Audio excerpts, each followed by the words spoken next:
Hey you guys, Mar-lyn with Beautiful Bina Designs here today with a card share.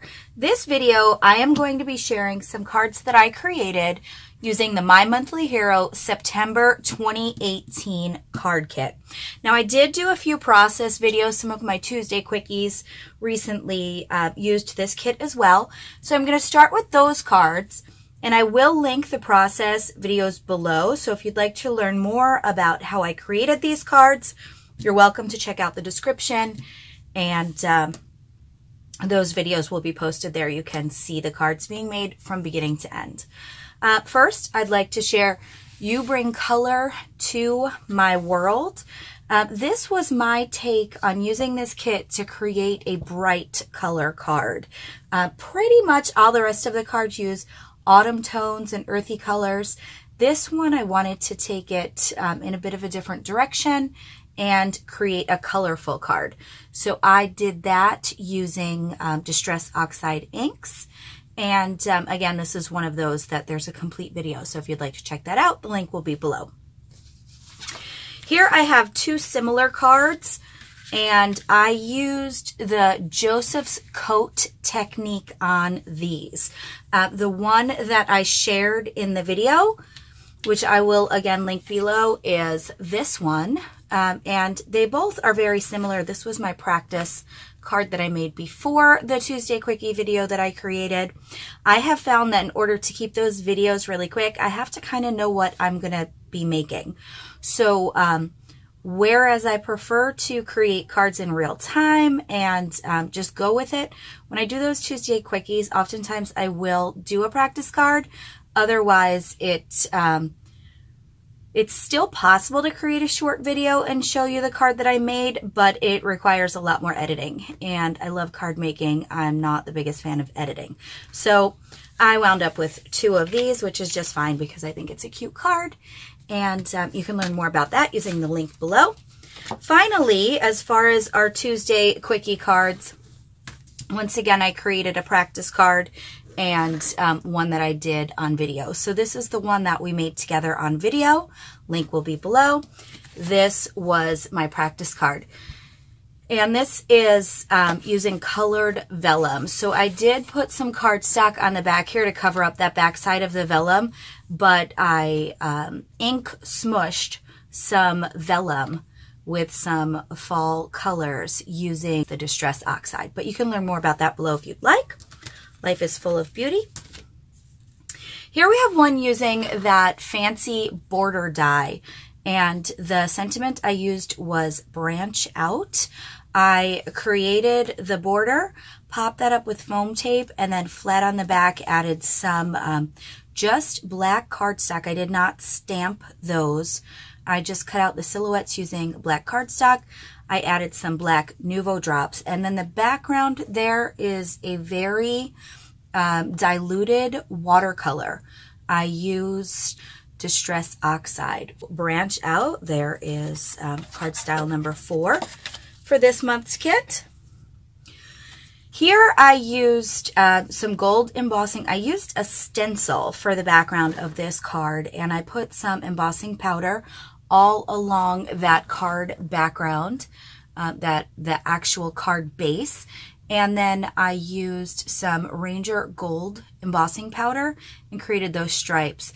I took the Emboss It pen and squiggled some lines around the border of my card panel, and also created a shadow with that embossing pen, a shadow to ground the flower pot.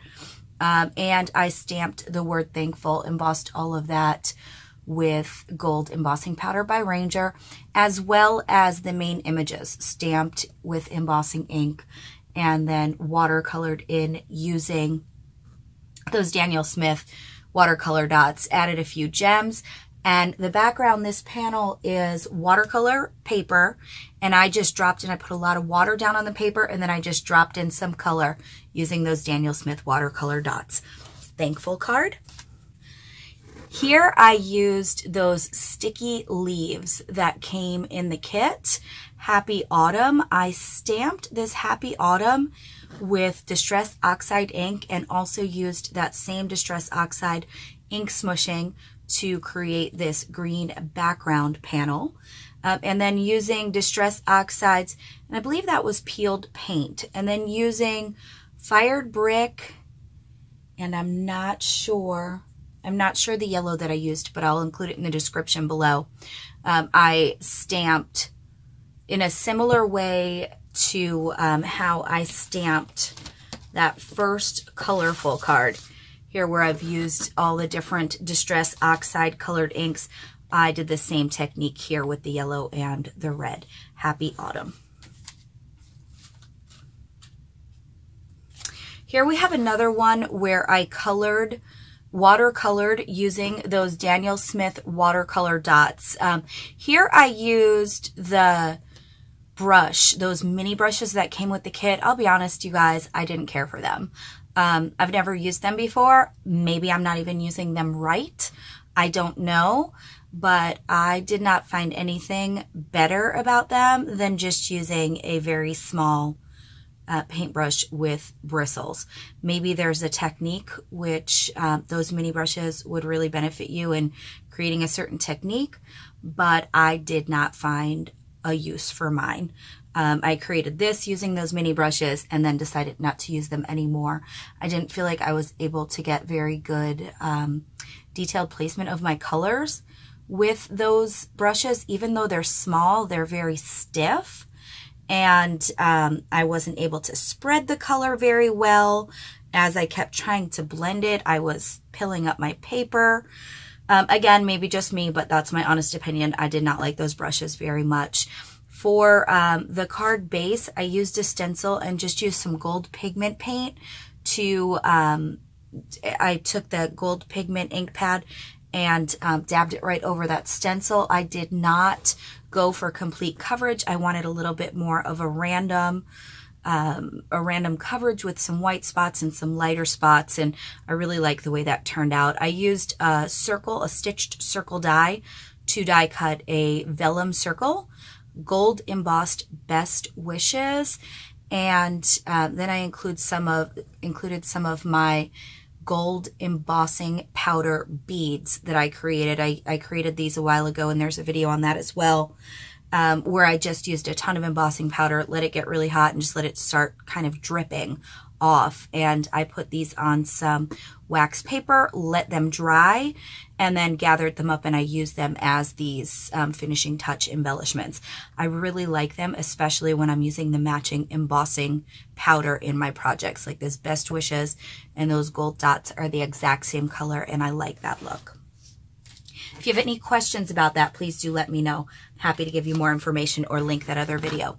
Here is another watercolored card. I stamped the images on top of watercolor paper where I had just dropped. This was, I think this is actually another piece of the same paper. Okay, well, they weren't the same. They weren't one piece of paper, but I created these both at the same time, where I put them down on a hard board and put a lot of water on them and then just dropped in color. So once I had done that, I then stamped over the image, watercolored that all in. And for the image, I actually used my Arteza watercolor brush pens. And once it was completely dry, I went over the pot and the Chinese lantern flowers with the Hero Arts clear lacquer pen to give them a very glossy look. And I really like how that came out. I think you can kind of see it on this video a little bit. So there you go. Here I made a shaker card. You guys may have realized by now that I love my shaker cards. So here is my take on an autumn shaker card. First, I created a bunch of these leaves, again, from watercolor paper.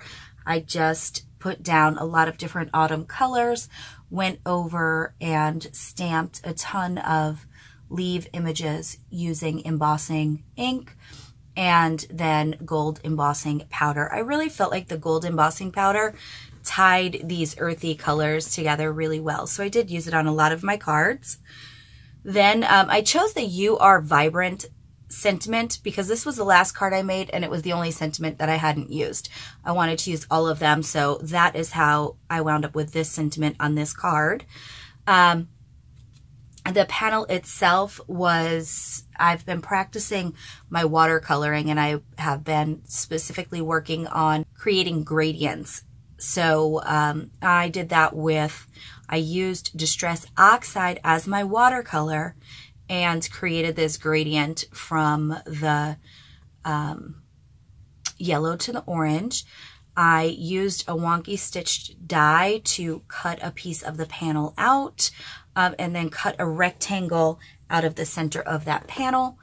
Popped the frame, ultimately created this frame, popped that up using 2 layers of foam tape, and then I added a bunch more of those leaves as well as some amber sequins into that shaker element, and I am really pleased with how this one came out. Finally, last card for this video. This does have a gold foil background. I will try not to blind you with the glare. Using a stitched rectangle die, I created this panel using gold reflective cardstock. Actually, it's not even cardstock, it's paper. This was an envelope liner.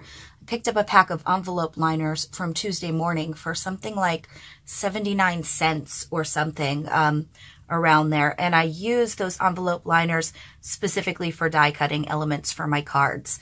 They are just paper, they're not very thick, but I adhered this one using fun foam, so it's got a complete base of fun foam, which makes it strong enough for this card. I created a little squiggle element using vellum and this sort of brush stroke die cut. I do believe that I created this image using those Daniel Smith watercolor dots, the vase, and then for these as another just added interest and I guess artistic choice, maybe some dimension, I put some of the leaves on, popped up on foam tape, and some of them adhered a little bit lower. The vase is flush with that card panel. One leaf is popped up, and thankful is the message for this card. So that's what I have to share with you guys this time. I hope I've inspired you guys to make beautiful things. Thanks so much for spending time with me, and I'll talk to you soon. Bye-bye.